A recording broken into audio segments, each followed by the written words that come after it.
Está entrando no ar o programa Obras de Pedro de Camargo. Produção e apresentação Moisés Santos.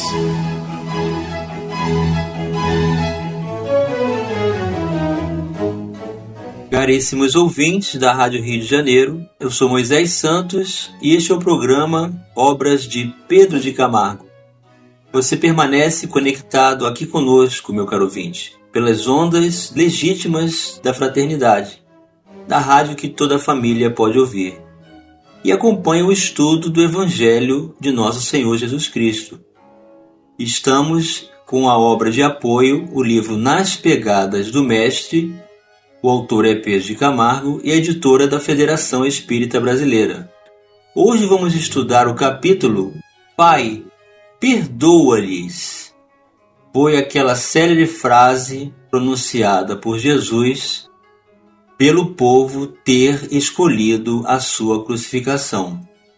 Jesus pediu ao Pai que houvesse uma intercessão em função da ignorância do povo. E Pedro de Camargo vem iniciar o capítulo dizendo: quando o sangue do Redentor, exigido pelo interesse das classes parasitárias, borrifou a face de algozes postados ao pé da cruz, a alma do Eterno vibrou flamejante de cólera no seio do infinito.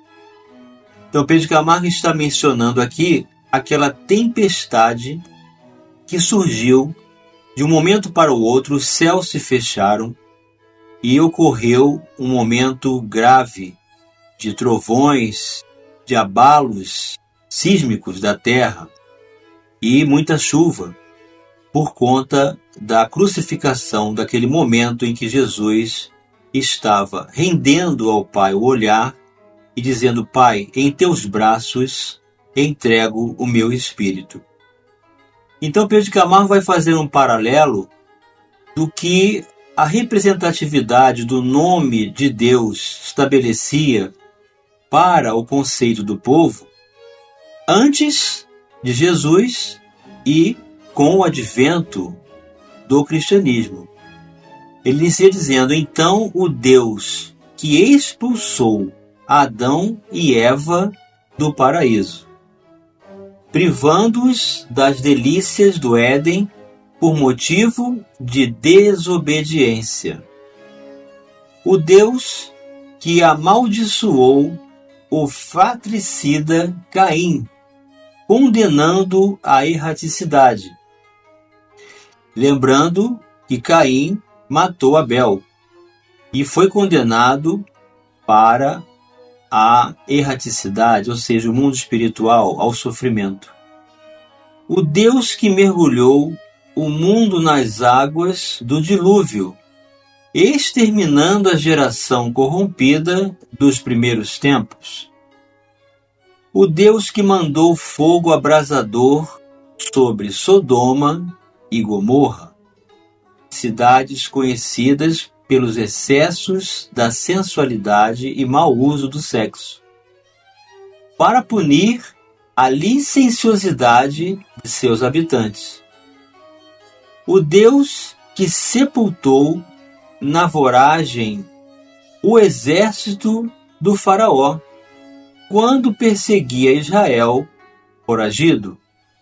Trata-se aqui da libertação do povo dos hebreus sob o comando de Moisés para a terra prometida. O Deus que arrasou os campos do Egito, enviando 7 terríveis pragas para dobrar a cerviz daquela orgulhosa nação. Os fenômenos de efeitos físicos, cujo médium também o profeta Moisés, assim estabeleceu conexão para as prodigiosas ações contra o faraó. O Deus que aniquilou as hordas dos filisteus, quando em luta com os filhos do povo eleito. Ou seja, uma concepção ciosa ou de separação de preferência. O Deus que imprimiu direção à funda de Davi, abatendo o gigante Golias. Funda é aquele instrumento que é composto por uma corda, amarrando-se uma pedra, e que girando-se e apontando para que ela fosse, então, alvejada pelo seu alvo. Abatendo o gigante Golias. O Deus que milagrosamente injetou novos vigores nos músculos flácidos de Sansão, para abater o templo gentio sobre os idólatras ali reunidos. O Deus forte e zeloso, cognominado Senhor dos Exércitos, que punia os pecadores até a 5ª geração com desusada severidade. Ou seja, a ideia da responsabilidade do pecado caindo sobre a decisão de pais e avós. O Deus cuja voz remedava o soturno ribombo do trovão e cuja presença era precedida de relâmpagos e coriscos que incendiaram as sarças do Sinai. O conhecido Monte Sinai, onde também o profeta Moisés recebeu, por mensagem de escrita direta, denominado por Allan Kardec em O Livro dos Médiuns por pneumatografia, a mensagem dos 10 mandamentos. O Deus onipotente, terrível em suas vinditas, ou seja, vinganças, ao ver o sangue do seu unigênito, alçou a destra e ia ordenar ao anjo do extermínio que extinguisse para sempre a humanidade perversa e má, assassina de seu filho, quando o olhar sereno de Jesus a ele se alçou, partindo ao mesmo tempo dos seus augustos lábios, já lívidos e trêmulos pela aproximação da morte, a seguinte súplica: Pai, perdoa-lhes, porque não sabem o que fazem. Então, por essa intervenção de Jesus, pela interpretação do texto de Pedro de Camargo, isto foi poupado, a condição de extermínio de um povo, assim na interpretação do próprio povo, estabelecendo essa intercessão e poupando a todos nós. O Pai quedou-se, a destra, então alçada, pendeu inerte.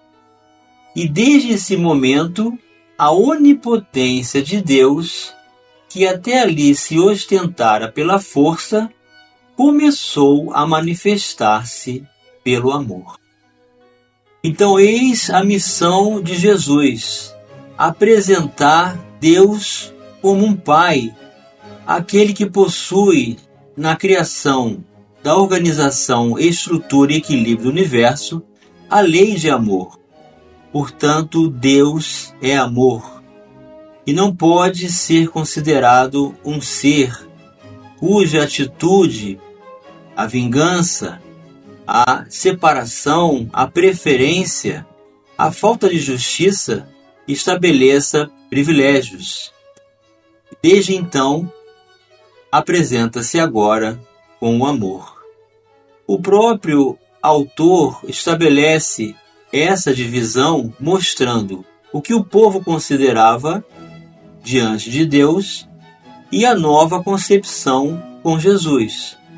Ao pé da página desse capítulo, meu caro ouvinte, você vai encontrar uma observação dizendo: convém observar nesta página do nobre evangelizador Vinícius sua intenção de salientar alegoricamente o conceito de divindade antes e depois de Jesus. Antes dele, o Deus vingador e irado dos antigos. Depois dele, o Deus Pai de amor, justiça e misericórdia. Eis o marco histórico, meu caro ouvinte, que estabelece a divisão dos tempos antes do Cristo e depois do Cristo. Antes do Cristo, a apresentação dos grandes médiuns, os profetas, enviados pelo próprio Jesus para apresentarem a condição de mediunidade ostensiva e, através de fenômenos da palavra retumbante e da coerção, usando realmente a educação pelo medo, pelo terror, para conter as condutas, para conter um povo, para estabelecer um limite de consequências, para frear intenções e tendências. E agora temos o Deus de amor, que nos convida a reconsiderar valores, a nos responsabilizarmos pelas nossas escolhas, a buscarmos o desenvolvimento do sentimento do bem, da luz, do Espírito, que é a imagem e semelhança do próprio Criador. E, portanto, trazemos dentro de nós essa centelha divina, a centelha do amor. E com ela podemos realizar o desenvolvimento da recuperação de cada um dos nossos espíritos perante a própria consciência. E onde quer que você esteja, meu caro ouvinte, na escolha da sua religião, no núcleo em que você estabeleceu afinidade e compreensão, onde houver amor, justiça, misericórdia e caridade, aí estará esse ideal novo da presença de Deus como Pai.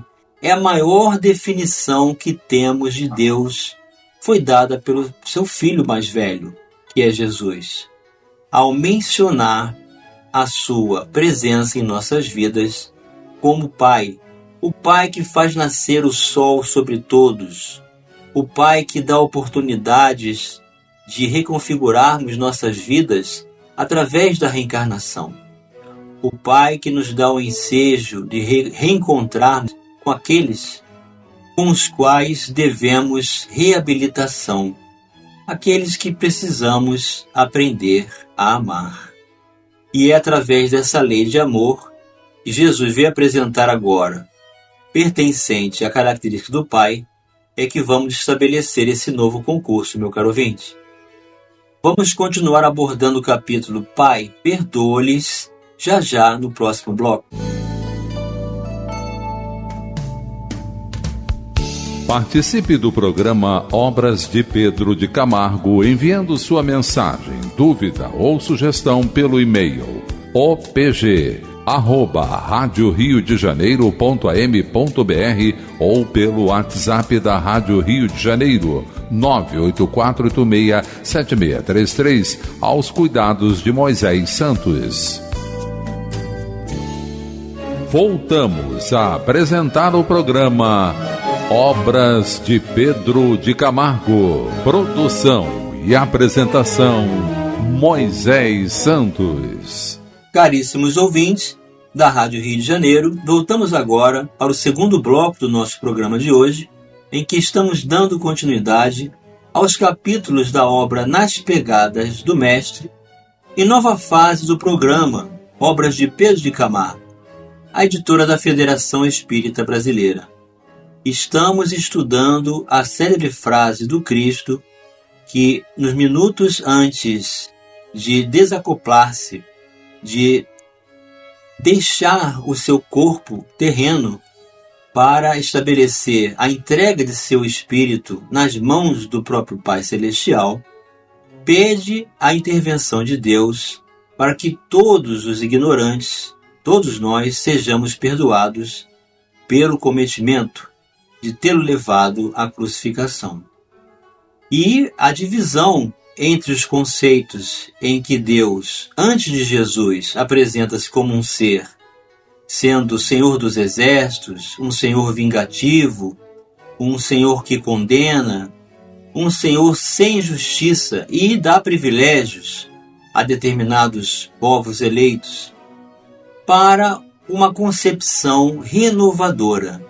Deus como Pai Celestial Criador das nossas vidas, estabelecendo a lei de justiça, misericórdia, caridade e amor.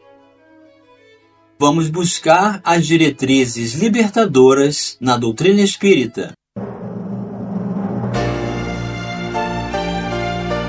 Diretrizes libertadoras.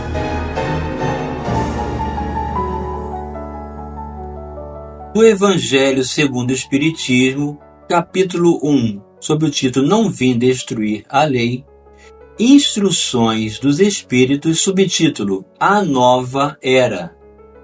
Deus é único e Moisés é o Espírito que ele enviou em missão para torná-lo conhecido não só dos hebreus, como também dos povos pagãos.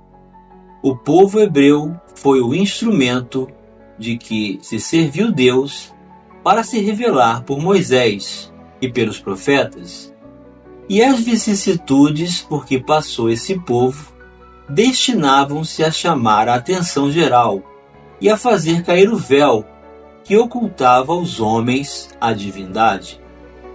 Os mandamentos de Deus, dados por intermédio de Moisés, contêm o germe da mais ampla moral cristã. Os comentários da Bíblia, porém, restringiam-lhe o sentido, porque praticada em toda a sua pureza, não na teriam então compreendido. Mas nem por isso os 10 mandamentos de Deus deixavam de ser como frontispício brilhante, qual farol destinado a clarear a estrada que a humanidade tinha de percorrer. A moral que Moisés ensinou era apropriada ao estado de adiantamento em que se encontravam os povos, que ela se propunha regenerar. E esses povos semi-selvagens, quanto ao aperfeiçoamento da alma, não teriam compreendido que se pudesse adorar a Deus de outro modo que não por meio de holocaustos, nem que se devesse perdoar a um inimigo. Notável o ponto de vista da matéria e mesmo do das artes e das ciências. A inteligência deles, muito atrasada, se achava em moralidade e não se houvera convertido sob o império de uma religião inteiramente espiritual. Era-lhes necessária uma representação semimaterial, qual que apresentava então a religião hebraica. Os holocaustos lhes falavam aos sentidos, do mesmo passo que a ideia de Deus lhes falava ao espírito. O Cristo foi o iniciador da mais pura, da mais sublime moral, da moral evangélico-cristã, que há de renovar o mundo, aproximar os homens e torná-los irmãos, que há de fazer brotar de todos os corações a caridade e o amor ao próximo, e estabelecer entre os humanos uma solidariedade comum, de uma perfeita moral, enfim, que há de transformar a terra, tornando-a morada de espíritos superiores aos que hoje a habitam. É a lei do progresso, a que a natureza está submetida, que se cumpre, e o Espiritismo é a alavanca de que Deus se utiliza para fazer que a humanidade avance. São chegados os tempos em que se hão de desenvolver as ideias, para que se realizem os progressos que estão nos desígnios de Deus. Tem elas de seguir a mesma rota que percorreram as ideias de liberdade, suas precursoras. Não se acredite, porém, que esse desenvolvimento se efetue sem lutas. Não, aquelas ideias precisam, para atingir a maturidade, de abalos e discussões, a fim de que atraiam a atenção das massas. Uma vez isso conseguido, a beleza e a santidade da moral tocarão os espíritos, que então abraçarão uma ciência e lhes dá a chave da vida futura, e descerra as portas da felicidade eterna. Moisés abriu o caminho, Jesus continuou a obra, o Espiritismo a concluirá. Assinou um espírito israelita em Mulhouse de 1861. Então, toda uma sequência de apresentação histórica abrangendo todos os estágios que a humanidade passou e o quanto cada um de nós podia assimilar daquele momento. Então, inicialmente, através da apresentação de uma ideia de que Deus seria um ser com as mesmas condições humanas para fazer pelo uso da força, da distinção, do privilégio, condições favoráveis premiando os povos por assimilar suas ideias. Depois temos Jesus exemplificando o amor e se permitindo a crucificação para atingir o grande objetivo maior de apresentação da ressurreição, quando ele, materializado, ressurge e prova que a morte não existe. E nos prometeu o Consolador prometido, que é o próprio Espiritismo, que, enviando seus mensageiros, vem fazer lembrar a sua essência, através da concepção da vida de espírito e distinção da matéria, da apresentação do mundo espiritual, da reencarnação, da comunicabilidade com os espíritos, e toda a proposta de evolução a partir do mérito do esforço de cada um. Portanto, a evolução, meu caro ouvinte, ela é individual.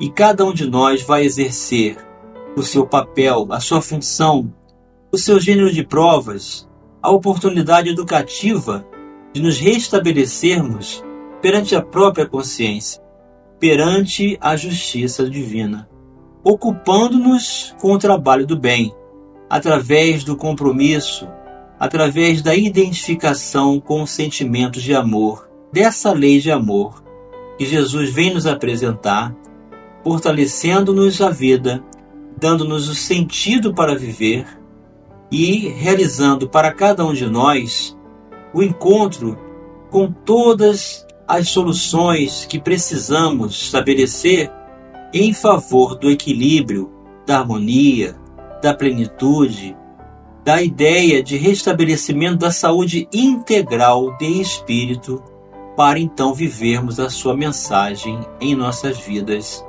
abundantemente, com muita propriedade, e sempre buscando o apoio desses espíritos superiores, que já alcançaram patamares mais elevados e têm muito a nos dizer.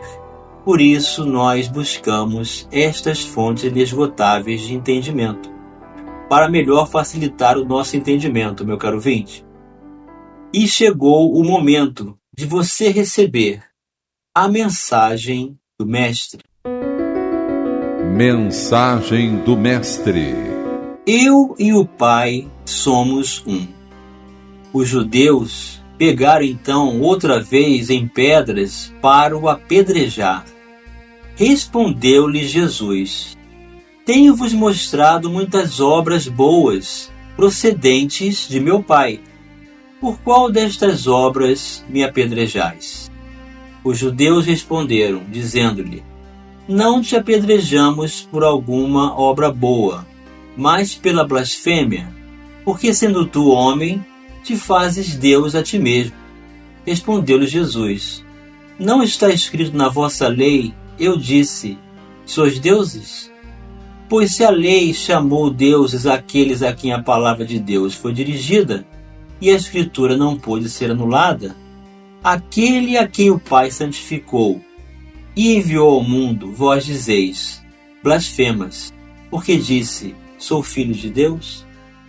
João capítulo 10, versículos 30 a 36, quando Jesus vem se apresentar como filho mais velho, o Filho de Deus, o Filho do homem, aquele que é médium de Deus, para então apresentar boas obras, e apresentando às controvérsias dos interesses imediatistas religiosos de todos nós que devemos reconsiderar esses valores para as nossas vidas e nos libertarmos com Jesus como referência e guia para todos nós. Que Jesus nos abençoe, nos livre de todo mal, nos proteja e permaneça conosco hoje e sempre. Um grande abraço e até o próximo programa. Você ouviu o programa Obras de Pedro de Camargo. Produção e apresentação Moisés Santos.